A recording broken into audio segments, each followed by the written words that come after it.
लातूर जिल्ह्याला हवामान खात्यानं पावसाचा रेड अलर्ट जाहीर केलेला आहे। जिल्ह्यामध्ये मध्यरात्रीपासून मुसळधार पावसाला सुरुवात झाली आहे। एक दिवसाच्या विश्रांतीनंतर पुन्हा एकदा पावसाने इथं झोडपलेला आहे। पूरग्रस्त भागामध्ये प्रशासनाचं बारकाईनं लक्ष आहे। लातूर जिल्ह्यातली महत्त्वाची बातमी आपण पाहतोय। लातूर जिल्ह्याला हवामान खात्यानं पावसाचा रेड अलर्ट घोषित केला आहे। मध्यरात्रीपासून इथे मुसळधार पाऊस सुद्धा सुरू झालाय। अनेक ठिकाणी नदी नाले वाहू लागलेले आहेत। एका दिवसाच्या विश्रांतीनंतर पुन्हा एकदा तुफान पाऊस जिल्ह्यामध्ये होतोय। तर या मुसळधार पावसाच्या पार्श्वभूमीवर शाळांना सुट्टी देण्यात आलेली आहे। ग्रामीण भागासह शहरामध्ये सुद्धा पावसामुळे जनजीवन विस्कळीत झालंय। जिल्ह्यातील अनेक मार्ग बंद झालेत। तेरणा आणि मांजरा नदीला पूर आलेला आहे।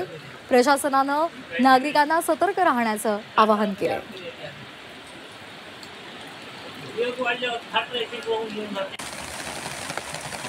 तर या संदर्भात अधिक माहितीसाठी आपण जाणार आहोत आमचे प्रतिनिधी वैभव बाळकुंदे यांच्याकडे।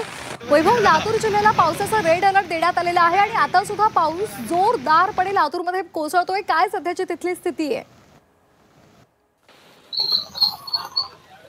नक्कीच आपण जर पाहिलं तर लातूर जिल्ह्यामध्ये रात्रीपासून मुसळधार पावसाला सुरुवात झालेली आहे। मध्यरात्रीपासून जो आहे तो पावसाचा जोर जे आहे जो वाढलेला आहे, त्यामुळे लातूर जिल्ह्यातील जे नदी नाले आहेत ते पूर्णपणे आता ओसंडून वाहत आहेत। तेरणा आणि मांजरा नदीला यापूर्वीच पूर आला होता, त्यामध्ये सुद्धा आता भर पडलेली आहे। त्यामुळे प्रशासनाच्या वतीने जे आहे ते आता रेड अलर्ट जे आहे ते जाहीर करण्यात आलेला आहे। त्यामुळे लातूर जिल्ह्यातील सर्व शाळांना सुट्टी देण्यात आलेली आहे। त्यासोबत नदीकाठची जी गाव आहेत त्यांना आता सतर्कतेचा इशारा सुद्धा देण्यात आलेला आहे। त्यासोबत आपण जर पाहिलं तर अनेक जिल्ह्यातील जे मार्ग आहेत ते सुद्धा आता बंद झालेले आहेत। त्यामुळे पर्यायी मार्ग जे आहे ते आता जिल्हा प्रशासनाच्या वतीने सुरू करण्यात आलेले।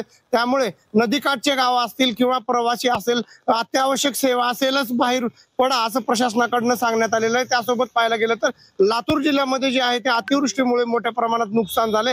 त्यामुळे जे पिकाचं सुद्धा मोठ्या प्रमाणात नुकसान झालेलं आहे। त्यामुळे आता शेतकरी जे आहे संकटात सापडले। आपण पाहिलं तर 2 दिवसापूर्वी जे आहे ते देवेंद्र फडणवीस यांचा दौरा झाला, त्यानंतर उद्धव ठाकरे यांचा सुद्धा दौरा झाला, राज ठाकरे यांचा आज दौरा होता, पण या हवामानामुळे त्यांचा दौरा रद्द करण्यात आला। त्यामुळे विरोधक येत आहेत, सत्ताधारी येत आहेत, पण शेतकऱ्यांना जे आहे ते मदत केव्हा मिळणार हा खरा प्रश्न आहे। त्यामुळे आता शेतकरी जे आहे ते या मदतीच्या प्रतीक्षेकडे आहे। लातूर जिल्ह्यामध्ये जे आहे ते रात्रीपासून मोठ्या प्रमाणात जे मुसळधार पाऊस पडतोय, त्यामुळे लातूर जिल्ह्याला आज रेड अलर्ट जाहीर करण्यात आलेला आहे।